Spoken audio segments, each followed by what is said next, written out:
Hello students, hope you all are safe and good in health.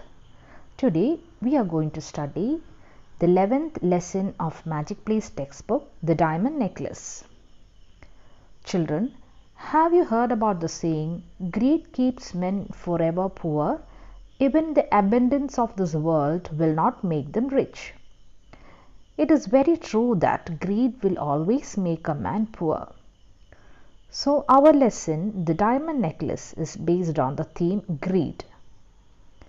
The Diamond Necklace is written by Guy de Maupassant, and he was a French writer who has written 300 short stories, 6 novels and 3 travel books.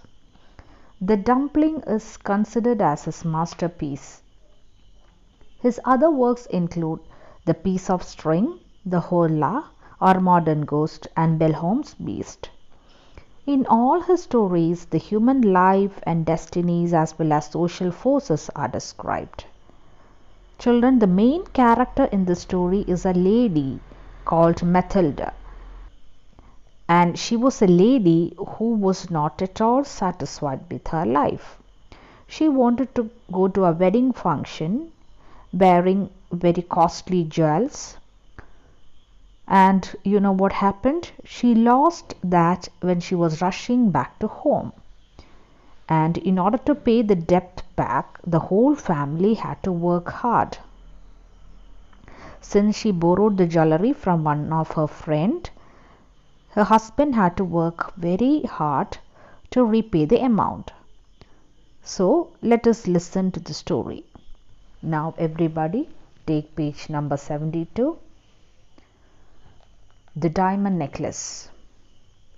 She was one of those pretty and charming girls born, as though fate had blundered over her into a family of artisans.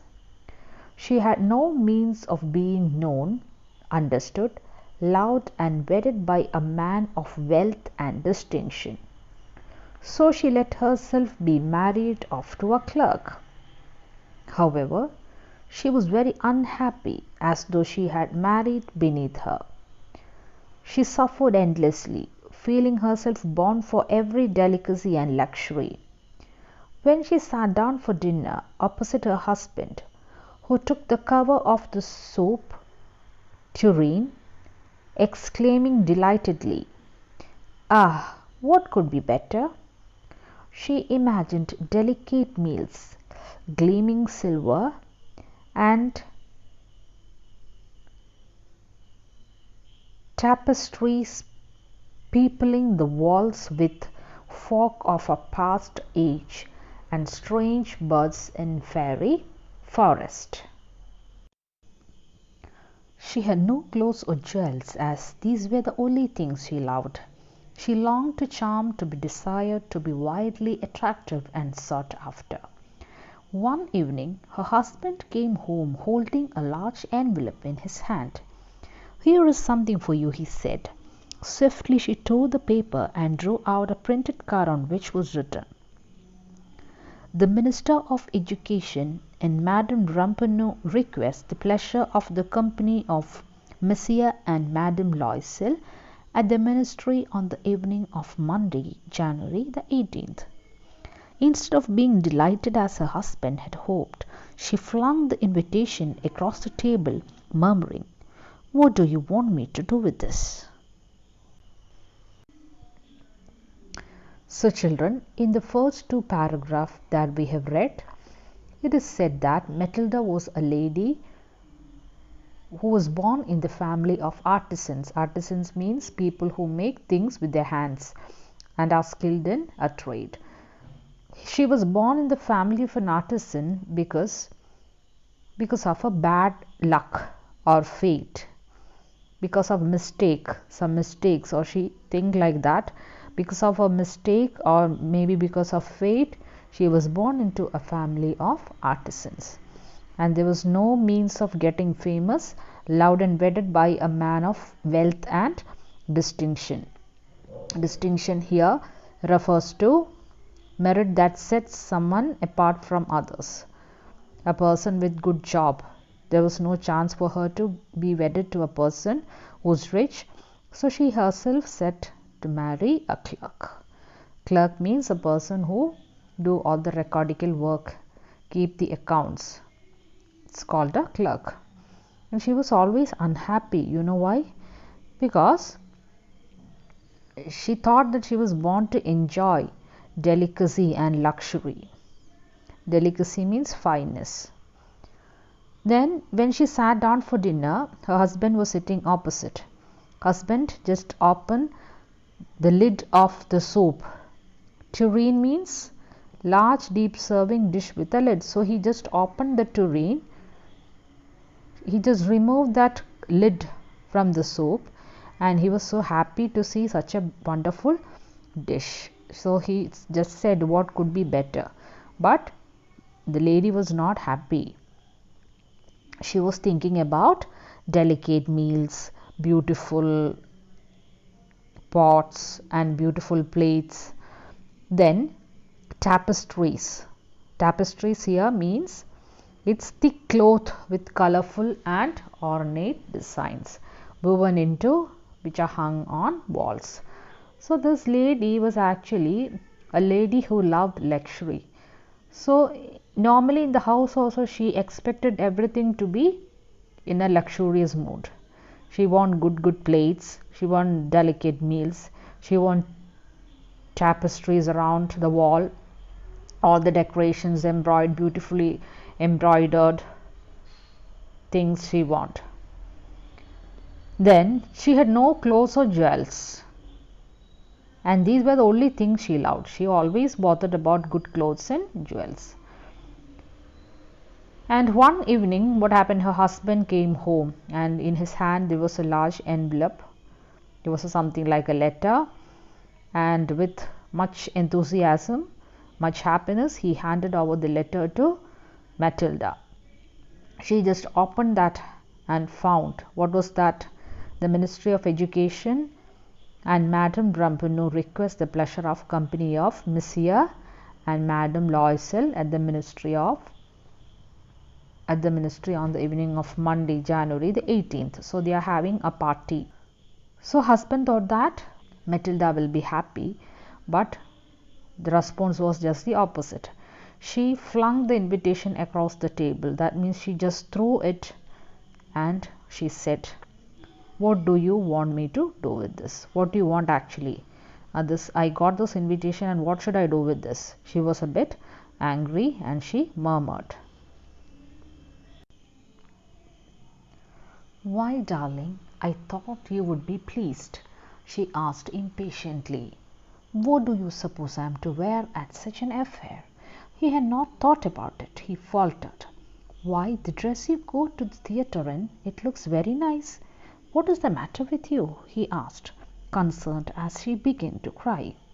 With great effort she overcame her grief and replied in a calm voice, Nothing, only I haven't a dress, and so I cannot go. Give the invitation to some friends of yours whose wife will be turned out better than me.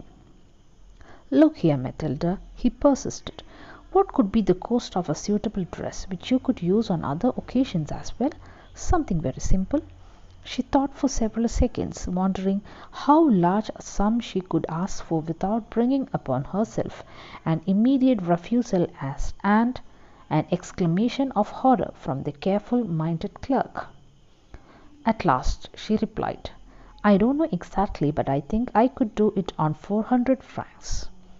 He grew slightly pale, for this was exactly the amount he had been saving to buy a gun to go shooting next summer on the plains of Northair with some friends.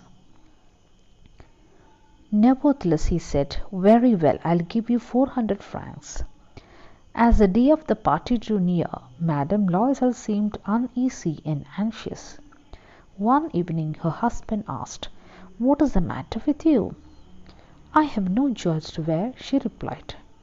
I would almost rather not go to the party. Wear flowers, he said. They are very smart at this time of the year. For 10 francs you could get 2 or 3 gorgeous roses. She was not convinced. No, there is nothing so humiliating as looking poor in the midst of rich women. Her husband said, "Why don't you ask Madame Forestier to lend you some jewels? You know her very well enough for that." She uttered a cry of delight.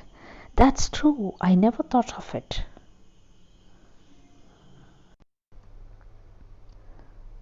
So children, Matilda's husband thought that she would be happy to get the invitation. But what happened? But instead of being happy, she threw it across the table. So her husband asked, what was the matter? Then she replied impatiently. What did she reply? She replied that she does not have any good dress to wear. Then her husband faltered. Faltered means spoke hesitantly. That is something which is not sure about to speak. That is faltered. And what did he falter? He faltered that you can wear the dress that she wore when she went to the theatre. Hearing this, she was very unhappy, and suddenly she let a cry and said, what was her response? She said that she had no good dress to wear, and it is better to give the invitation to some other person who is having good dress to wear and who looks better than her.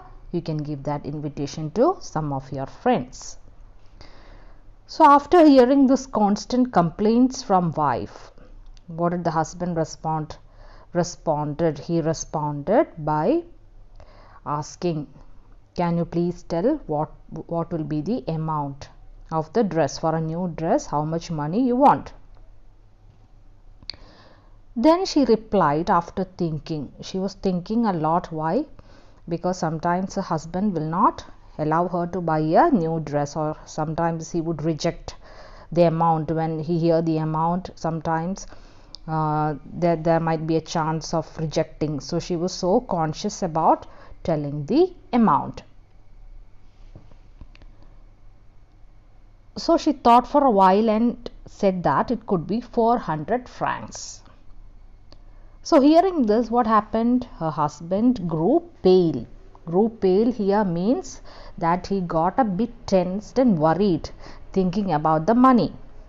Because he was saving all this amount. He was saving amount to buy a gun to go for shooting next summer to the place Northair. That's a place in northern France. So he was putting some amount of money. He was saving exactly this amount of money to buy a new gun.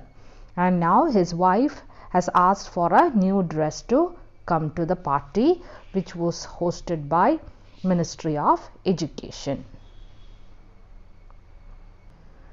Anyway, he agreed to give 400 francs, and after a few days again she got unhappy and anxious. Then her husband inquired the reason and came to know that she is complaining about jewels. That is, she had no jewels to wear, and declared that she will not be coming to party as she is not having any jewels to wear. Hearing this, husband put a suggestion. What was that? To wear flowers, roses, as it looked natural. And it could cost only 10 francs also. But when she heard this, she was again upset and replied it would be a big shame wearing natural flowers in midst of rich ladies. So after thinking a while, husband came up with a solution for this problem. What was that?